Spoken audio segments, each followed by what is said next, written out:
പ്രിയപ്പെട്ടവരെ, കർക്കിടക മാസത്തിൽ ഞാനിനി പറയുന്ന ഈ 3 വസ്തുക്കളെ നമ്മുടെ വീട്ടിൽ നിന്ന് ഒഴിവാക്കിയാൽ ചിങ്ങമാസം മുതൽ നമ്മുടെ വീട്ടിലെ ഐശ്വര്യത്തിൻ്റെ വർധനവ ഏറി വരും.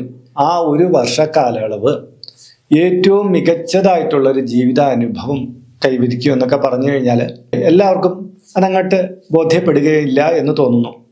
എന്നാൽ നമ്മുടെ കേരളീയമായ പാരമ്പര്യ വഴികളിലൂടെ സഞ്ചരിച്ചിട്ടുള്ളവർക്കറിയാം, നമ്മൾ ഈ കർക്കിടക മാസത്തിന്റെ അവസാന ദിവസം കുറച്ച് വസ്തുക്കൾ, വീട്ടിലുള്ള പഴയ വസ്തുക്കൾ നമ്മൾ ഉപേക്ഷിച്ച് കളയുന്ന രീതിയുണ്ട്. ഒരു മുറത്തിലൊക്കെ വെച്ചുകൊണ്ട് ഉപേക്ഷിക്കും. കണ്ടിട്ടില്ലേ? നിങ്ങളിൽ പലരും ഇത് ചെയ്യുന്നത് തന്നെയാണ്. ശരിക്കും പറഞ്ഞാൽ ഈ ഉപേക്ഷിക്കുന്ന വസ്തുക്കൾക്കൊപ്പം നിങ്ങളുടെ വീട്ടിലെ നിർബന്ധമായിട്ടും ഞാൻ ഈ പറയാൻ പോകുന്ന ഈ 3 വസ്തുക്കളും കൂടി ഒഴിവാക്കിയിരിക്കണം.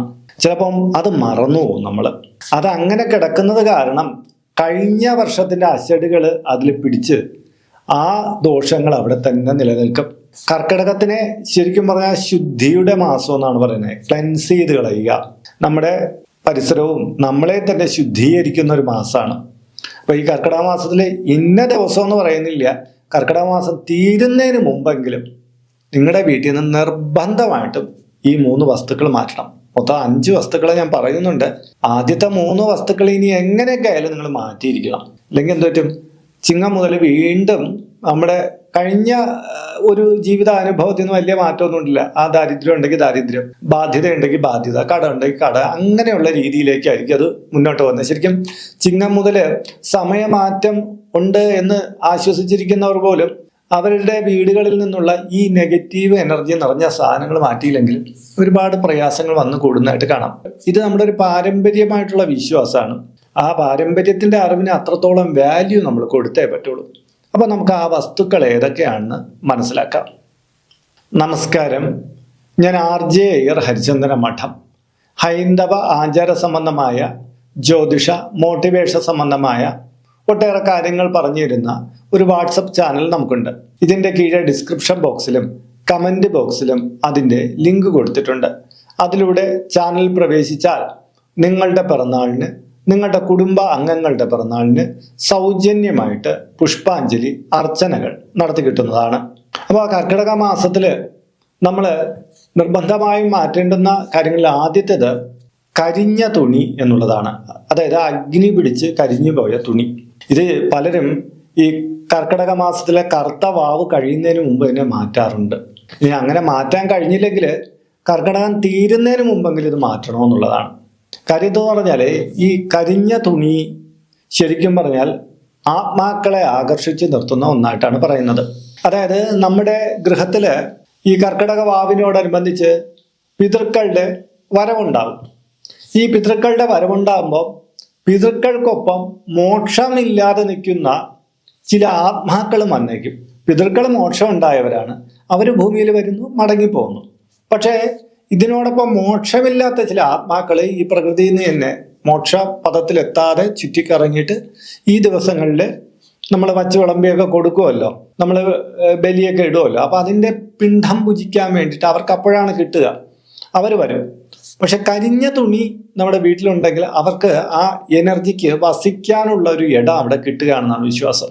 അതുകൊണ്ട് തന്നെ നമ്മളെപ്പോഴും കാണാറുള്ളത് നമ്മുടെ അടുപ്പിന്റെ പരിസരത്തൊക്കെ അതും ഇതൊക്കെ നമ്മൾ വാങ്ങി വെക്കുമ്പോഴൊക്കെ ചിലപ്പം അഗ്നി പിടിച്ചിട്ടുള്ള ചെറിയ കരിവിയൊക്കെ വീണിട്ടുള്ള തുണിയൊക്കെ കാണും. അപ്പൊ അതുണ്ടെങ്കിൽ നമ്മൾ നിർബന്ധമായിട്ട് എടുത്ത് മാറ്റേണ്ടതാണ്. ചിലപ്പം നമ്മുടെ അലമാരയിലോ മറ്റുമൊക്കെ ഓരോ സൈഡൊക്കെ ഇച്ചിരി കരിഞ്ഞു പോയ ചില വസ്ത്രങ്ങളൊക്കെ കാണും. അത് നിങ്ങൾക്ക് ഉപയോഗിക്കാൻ പറ്റാത്ത കാര്യങ്ങളാണെങ്കിൽ, ഇങ്ങനെ കരിഞ്ഞു പോയത് പിന്നെ നമ്മൾ ഉപയോഗിക്കാറില്ലല്ലോ, അത് തീർച്ചയായിട്ടും വീട്ടിൽ നിന്ന് മാറ്റേണ്ടതാണ്. രണ്ടാമത്തെ കാര്യം ചോർച്ചയുള്ള പാത്രം എന്നാണ്. അതായത് പാത്രമുണ്ട്, പക്ഷെ അത് വെള്ളമൊന്നും ഒഴിച്ചു വെക്കാൻ വയ്യ, അത് ചോർന്ന് വെക്കൊണ്ടിരിക്കുന്നു. ചിലരാണെങ്കിൽ വിചാരിക്കും ഇതിൽ അരിയോ പയറോ മറ്റൊക്കെ ഇട്ട് ഇതിനെ വച്ചേക്കാം, എന്തിനാ അതിനെ മാറ്റുന്നതാണ്. ശരിക്കും പറഞ്ഞാല് ചോർച്ചയുള്ള പാത്രം വീട്ടിൽ സൂക്ഷിക്കാൻ പാടില്ല എന്നാണ്. അതുകൊണ്ടാണ് നമ്മൾ മനസ്സിലാക്കേണ്ടത്, ഈ കർക്കിടക മാസത്തില് ഈ പഴയ സാധനങ്ങൾ, വീട്ടു സാധനങ്ങളൊക്കെ എടുക്കാൻ ആക്രി പെറുക്കാൻ വരുന്ന ആൾക്കാരുണ്ട്. അവര് കൂടുതലായിട്ട് ഈ സമയത്ത് വരുന്നതിന്റെ കാരണം എന്ന് പറഞ്ഞാൽ, പണ്ട് ഈ കർക്കിടക മാസത്തിലാണ് ഇവർ കൂടുതലായിട്ട് വന്നുകൊണ്ടിരുന്നത്. ഇപ്പൊ എല്ലായ്പ്പോഴും വരുന്നുണ്ട് അല്ലേ. എല്ലാ നാട്ടിലും അവിടെ ഇവിടെയൊക്കെ ഈ ആക്രി വ്യവസായം എന്ന് പറഞ്ഞാൽ വലിയൊരു വ്യവസായമായി മാറി. നല്ല ലാഭമുള്ളൊരു മേഖലയാണ് ഇത് ഏറ്റെടുത്ത് നടത്തുന്നവർക്ക്. അതുകൊണ്ട് എല്ലായിടത്തും ഉണ്ട്. അതുകൊണ്ട് അവർ മാസത്തിൽ 1-2 വട്ടം വരും.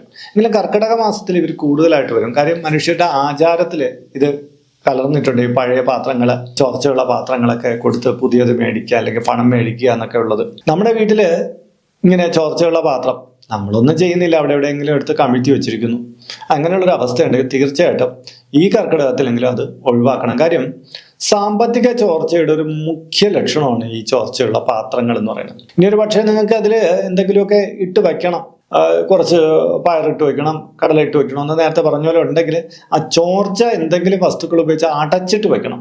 വെള്ളമല്ലല്ലോ ഒഴിക്കുന്നത്, ഇങ്ങനെയുള്ള വസ്തുക്കളല്ലേ, അപ്പോൾ ചോർന്നു പോകില്ലല്ലോ എന്നുള്ള ഒരു ചിന്തയിൽ ആ ചോർച്ച അടയ്ക്കാതെ വെക്കരുത്. ഞാൻ പരമാവധി പറയുന്നത് ഇത് പുറത്ത് കൊടുക്കണമെന്നാണ്. ഇനി ഏതെങ്കിലും തരത്തിൽ സൂക്ഷിച്ചേ പറ്റുള്ളെങ്കിൽ ചോർച്ച അടച്ചു വെക്കുക എന്നുള്ളതാണ്. മൂന്നാമത്തെ കാര്യം മുറിഞ്ഞ സ്വർണം എന്നുള്ളതാണ്. ഇത് പലർക്കും അറിയാവുന്നതാണ്. കർക്കിടക മാസത്തിന് മുമ്പ് തന്നെ ഈ സ്വർണത്തിന് നേരിയ വിലക്കുറവ് പണ്ട് കിട്ടുമായിരുന്നു. അതുകൊണ്ട് തന്നെ കർക്കിടകത്തിൽ തന്നെ ഇവർ സ്വർണം മാറ്റി വാങ്ങിക്കാനുള്ള ശ്രമം നടത്തും. അതായത് നമ്മുടെ മാല എൻ്റെ കൊളുത്ത് പോയി, അല്ലെങ്കിൽ മുറിഞ്ഞു കിടക്കുന്നു, പഴയ സ്വർണം കുട്ടികളുടെ ഏതെങ്കിലും അരഞ്ഞാണ്, അങ്ങനെ എന്തോ ആവട്ടെ, മുറിഞ്ഞ സ്വർണങ്ങൾ നമ്മൾ കൈവശം വച്ചിരിക്കാൻ പാടില്ല എന്നുള്ളത്. ഒന്നുകിൽ അതിനെ വിളക്കി ചേർത്ത് അതിനെ ഒന്ന് ഒട്ടിച്ചെടുത്ത് നമുക്ക് സൂക്ഷിക്കാം, ഇല്ലെങ്കിൽ അത് കൊടുത്ത് പുതിയത് മേടിക്കാം, അല്ലെങ്കിൽ അത് കൊടുത്തിട്ട് ധനമായിട്ട് നിങ്ങൾക്ക് എടുക്കാം. ഇതെല്ലാം ചെയ്യാം. പക്ഷെ അത് മുറിഞ്ഞ സ്വർണ്ണം ഈ കർക്കിടക മാസത്തിൽ വച്ചിരിക്കരുത്. പിന്നീട് അത് ചിങ്ങം കടന്നു പോകുമ്പോഴും നമുക്ക് എന്തുപറ്റും, സാമ്പത്തിക ബന്ധത്തിൻ്റെ ചരടറ്റുപോലെ, സ്വർണത്തിനെ മഹാലക്ഷ്മിയായിട്ടാണ് കൽപ്പിക്കുന്നത്. അങ്ങനെ പൊട്ടിക്കിടക്കുമ്പോൾ എന്താണ് പറ്റുക, സ്വർണവുമായിട്ട് ലക്ഷ്മിയുമായിട്ടുള്ള ബന്ധമറ്റ രീതിയിൽ കാണപ്പെടുമെന്നാണ് വിശ്വാസം. അതുകൊണ്ട് തന്നെ നിങ്ങൾക്ക് അതിനെ ഗുണപരമായിട്ടുള്ള രീതിയിലേക്ക് മാറ്റാവുന്നതാണ്. അപ്പൊ ഇതാണ് പ്രധാനപ്പെട്ട 3 കാര്യങ്ങൾ. അപ്പോൾ ഇനിയും 2 കാര്യങ്ങൾ കൂടി പറയാനുണ്ട്. ഇത് അപ്രധാനമായിട്ടുള്ളത് കൊണ്ടല്ല, ഞാൻ ഈ പറഞ്ഞ 3 കാര്യങ്ങളെ വ്യക്തമായി ശ്രദ്ധിക്കണം. അതിനൊപ്പം നമ്മൾ പരിഗണിക്കേണ്ടുന്ന 2 കാര്യങ്ങളും കൂടെ ഉണ്ട്. അതൊന്നെന്ന് പറഞ്ഞാൽ പഴകിയ എണ്ണയാണ്. നമ്മുടെ വീട്ടില് പഴയ എണ്ണ പല കാര്യത്തിനും വെക്കും. ചിലപ്പോൾ വിളക്കിൽ ഒഴിച്ചു വെച്ചിരിക്കുന്നതായിരിക്കും. ഒരു കുപ്പിയുടെ കുറച്ച് ഭാഗത്തിരുന്നു, പിന്നെ വേറെ കുപ്പി പൊട്ടിച്ചു, പഴയ എണ്ണ അവിടെ തന്നെ ഇരിപ്പുണ്ട്. ഇങ്ങനെ കാറി പഴകിപ്പോയ എണ്ണ ഒരിക്കലും കർക്കിടക മാസത്തിൽ പൂർണ്ണമായിട്ട് വച്ചിരിക്കരുത്. കർക്കിടക മാസം തീരുന്നതിന് മുമ്പ് തന്നെ ഇതിനെ മാറ്റണം. കാര്യം ദ്രവിച്ച നാറ്റം വരിക, അല്ലെങ്കിൽ വേറെ എന്തെങ്കിലും കാറിയ ഒരു അവസ്ഥ അതിൽ കാണപ്പെടുക, ഇതൊക്കെയാണെങ്കിൽ തീർച്ചയായിട്ടും അത് ഈ ആത്മാക്കളുമായി ബന്ധപ്പെട്ട ചില നെഗറ്റീവുകൾക്ക് സാന്നിധ്യം ഉറപ്പിക്കാൻ ഇത് കാരണമാകും. അതുകൊണ്ട് ഇതിനെ മാറ്റേണ്ടതാണ്. അടുത്ത കാര്യത്തിലേക്ക് കടക്കുന്നതിന് മുമ്പ് ഇതിന്റെ കീഴെ കമന്റ് ബോക്സിൽ നിങ്ങളുടെ പേര്, നിങ്ങളുടെ വയസ്സ്, നിങ്ങളുടെ നക്ഷത്രം ഇവ രേഖപ്പെടുത്തിയാൽ ഇവിടെ നടക്കുന്ന പൂജാ പ്രാർത്ഥനകളിൽ നിങ്ങളെ ഉൾക്കൊള്ളിക്കുന്നതാണ്. 1 മാസത്തേക്കായിരിക്കും ഇപ്രകാരം ചെയ്യുന്നത്. കൂടുതലായിട്ട് വേണമെന്നുള്ളവർ ഇനി തൊട്ട് ഇതിൽ അപ്ലോഡ് ചെയ്യുന്ന എല്ലാ വീഡിയോയുടെ കീഴെ നിങ്ങളുടെ ഡീറ്റെയിൽസ് ഇങ്ങനെ കൊടുത്താൽ മതിയാകും. 5ാമത്തെ കാര്യം പൊട്ടിയ പാത്രങ്ങൾ എന്നുള്ളതാണ്. പ്രധാനമായിട്ട് മൺപാത്രങ്ങൾ, ഗ്ലാസ് പാത്രങ്ങൾ എന്നിവയാണ്. നമ്മൾ വെള്ളം കുടിക്കാനൊക്കെ ഉപയോഗിക്കുന്ന ഗ്ലാസ്സൊക്കെ പൊട്ടിയിട്ട് ചിലപ്പോൾ എവിടെയെങ്കിലും ഒന്ന് നീക്കി ഒതുക്കി വെച്ചേക്കും. പിന്നീട് ഏതെങ്കിലും തരത്തിൽ അതിനെ നിർമ്മാർജ്ജനം ചെയ്യാം എന്നുള്ള രീതിയിലാണ് നമ്മൾ വച്ചിരിക്കുന്നത്. പക്ഷെ ഒരിക്കലും കർക്കിടക മാസം തീരുന്നത് വരെ ഇതിങ്ങനെ വച്ചേക്കരുത്. നിങ്ങൾ തീർച്ചയായിട്ടും അതിനെ വീട്ടിന് പുറത്തേക്ക് മാറ്റേണ്ടതുണ്ട്. ഇതിപ്പം വീട്ടിന് പുറത്തിരുന്നാൽ കുഴപ്പമില്ല, പക്ഷെ വീട്ടിൻ്റെ അകത്ത് ഇങ്ങനെ ചില്ലുകളായിട്ട് ഉടഞ്ഞ ഗ്ലാസ്സുകളൊന്നും വച്ചിരിക്കരുത്. അത് സാമ്പത്തികപരമായിട്ടും തൊഴിൽപരമായിട്ടും ഒട്ടേറെ ബുദ്ധിമുട്ടുകൾക്ക് കാരണമാകുന്ന വാസ്തുപ്രകാരം തന്നെ പാടില്ലാത്തൊരു കാര്യമാണ്.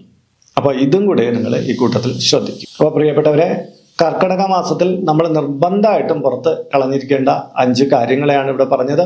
അത് പൂർണ്ണമായിട്ട് നിങ്ങൾ ചെയ്തു കഴിഞ്ഞാൽ ചിങ്ങം മുതലുള്ള നിങ്ങളുടെ ജീവിത കാലയളവ് കുറച്ചുകൂടി സുന്ദരമാകാനും നിങ്ങളുടെ ജീവിത പുരോഗതി കൂടുതലായിട്ട് കൈവരിക്കാനും ഇത് കാരണമാകും കേട്ടോ. അപ്പോൾ ഇന്നത്തെ വീഡിയോ ഇവിടെ പൂർണ്ണമാവുകയാണ്. ഇതുമായി ബന്ധപ്പെട്ട നിങ്ങളുടെ അഭിപ്രായങ്ങൾ, നിർദ്ദേശങ്ങൾ ഇതിൻ്റെ കീഴെ കമൻറ്റ് ബോക്സിൽ രേഖപ്പെടുത്താം. ഇതിൽ കാണുന്നത് എൻ്റെ വാട്സപ്പ് നമ്പറാണ്. ജ്യോതിഷ സംബന്ധമായത്, പൂജാ സംബന്ധമായതുമായ അപ്പോയിൻമെൻറ്റിന് വേണ്ടിയിട്ടാണ് ഇത് നൽകിയിരിക്കുന്നത്. നേരിട്ട് വിളിച്ചു കഴിഞ്ഞാൽ കിട്ടുകയില്ല. നിങ്ങളുടെ പേര്, നിങ്ങളുടെ സ്ഥലം ഇവ രേഖപ്പെടുത്തി വാട്സപ്പിലൂടെ മെസ്സേജ് ചെയ്യുമ്പോൾ അഡ്മിൻ ഒരു മാർഗനിർദ്ദേശം അയച്ചു നൽകുന്നതാണ്. ആ മാർഗനിർദ്ദേശം അനുസരിച്ച് അപ്പോയിൻമെൻ്റ് എടുത്തിട്ട് വിളിക്കാവുന്നതാണ്. പ്രിയപ്പെട്ടവരെ, ഇപ്പോൾ യൂട്യൂബിൽ ഒരു സ്റ്റോർ നമ്മൾ ആരംഭിച്ചിട്ടുണ്ട്. നിങ്ങൾക്ക് ആവശ്യമുള്ള പൂജാ സാധനങ്ങൾ മേടിക്കാൻ വേണ്ടിയിട്ടുള്ള ഒരു സ്റ്റോറാണിത്. കുറേ സാധനങ്ങൾ ലിസ്റ്റ് ചെയ്തിട്ടുണ്ട്. നിങ്ങളുടെ ആവശ്യത്തിന് വേണ്ടുന്ന കാര്യങ്ങൾ നിങ്ങൾ നോക്കിയിട്ട് നിങ്ങൾക്ക് ആ തുകയ്ക്ക് മേടിക്കാൻ ഇത് ഗുണകരമാണോ എന്നൊക്കെ ഒന്ന് സെർച്ച് ചെയ്തിട്ട് വേണമെങ്കിൽ ഇത് നിങ്ങൾക്ക് പർച്ചേസ് ചെയ്യാവുന്നതാണ്. ഈ രീതിയിലാണ് മൊബൈൽ ഫോണിൽ കാണപ്പെടുക. കണ്ടില്ലേ, ഇങ്ങനെ നമുക്ക് സ്റ്റോർ നോക്കിയിട്ട് നമുക്കതിൽ പ്രവേശിക്കാം. ഇതിൽ കുറേ കാര്യങ്ങൾ ലിസ്റ്റ് ചെയ്തിട്ടുണ്ട്. പുതുതായിട്ട് ചില കാര്യങ്ങൾ ഉടനെ ആഡ് ചെയ്യുന്നതാണ്. ഈ രീതിയിലാണ് നമ്മൾ കമ്പ്യൂട്ടറിലൂടെ ലാപ്ടോപ്പിലൂടെയൊക്കെ നോക്കുമ്പോൾ കാണപ്പെടുന്നത്. ഈ രീതിയിൽ നിങ്ങൾക്ക് എടുക്കാവുന്നതാണ്.